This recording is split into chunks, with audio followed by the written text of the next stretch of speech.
We're all communicating more than ever before, right?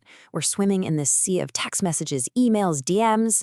But doesn't it feel like something really important is getting lost? Like that human layer is just missing? I mean, think about it. How many times have you just stared at your phone trying to figure out what a message really means? If you've ever felt that little knot of anxiety, trust me, you are not alone. It's this friction point for pretty much all of us in our digital lives. Take a super simple phrase like, that's weird. I mean, that can send your brain into a total spiral, can it? Without a tone of voice, without a facial expression, the text is just empty.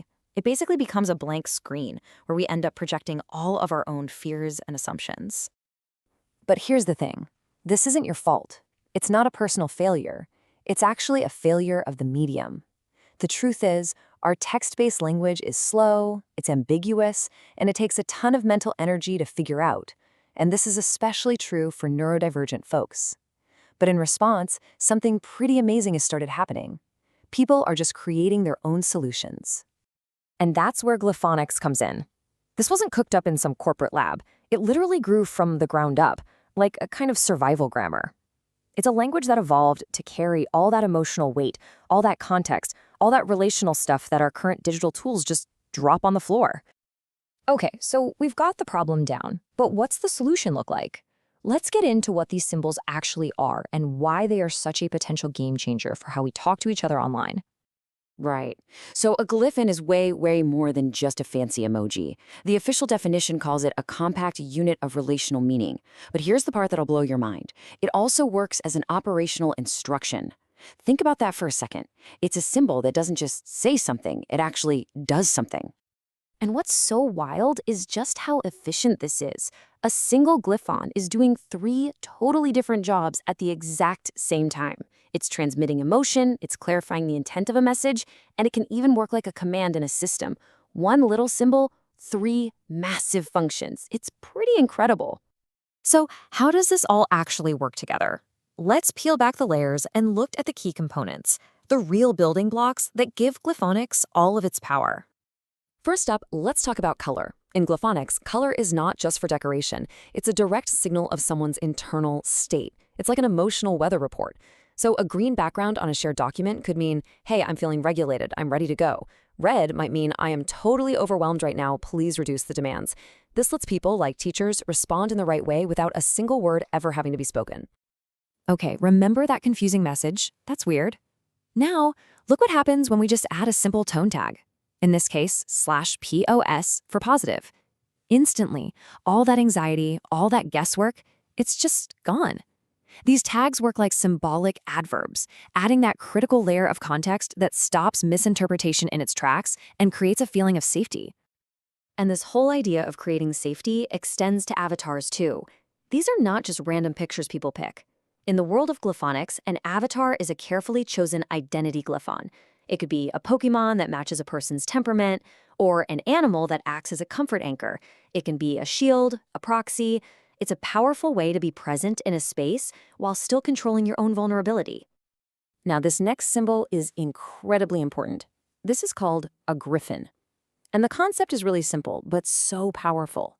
While a glyphone transmits information, a griffin guards a boundary. It is a symbolic no. It's a signal that says stop, or that's enough, or I just need some space. It's a tool for protection, pure and simple. So what's really important to get here is that Glyphonics isn't just a random box of cool symbols. No, it's a complete, structured operating system for communication. And it's built with 4 very distinct layers. Let's walk through it real quick. At the very bottom, you've got the kernel. That's all the raw stuff, the glyphs, the color. Then, layered on top of that is the interface. That's what translates all those symbols into an experience for us, using things like avatars and tone tags. Then you have the apps layer, where glyphs become actual commands. But holding it all together, and this is the most important part, is the governance layer. This is all about the ethical rules of consent, safety, and boundaries. And, that brings us to the real heart of this whole thing. This isn't just some clever communication hack. Glyphonics have a deep, profound ethical purpose driving it. At its core, it is a technology of care. And these principles, this is its ethical spine. Symbolic consent is treated as real consent. A pause, a delay in responding, isn't rude, it's a right. It's a sacred pause for processing. And a boundary, a Glyphon, has to be honored, no questions asked. I mean, this is a system built from the ground up on safety, autonomy, and not forcing anyone to do anything. A relational language for safety, not surveillance. A symbolic system for autonomy, not coercion. This really says it all. Glyphonics is designed from day one to create safety, not to watch people. It's built to empower individuals, not to pressure them into communicating in ways that feel unsafe. And this is not just some theory on a whiteboard. It's a real living project with a roadmap. They're aiming for a public release in 2025, followed by a layer of actual tools, apps, keyboards, in 2026, and then a bigger ecosystem expansion after that. This thing is on its way to becoming real infrastructure. And all of this leaves us with a really big, powerful question. We've just looked at a whole new language, an entire OS for how we connect with each other. But what if this is more than just a tool? What if the ideas behind Glyphonics could actually reshape our entire digital world?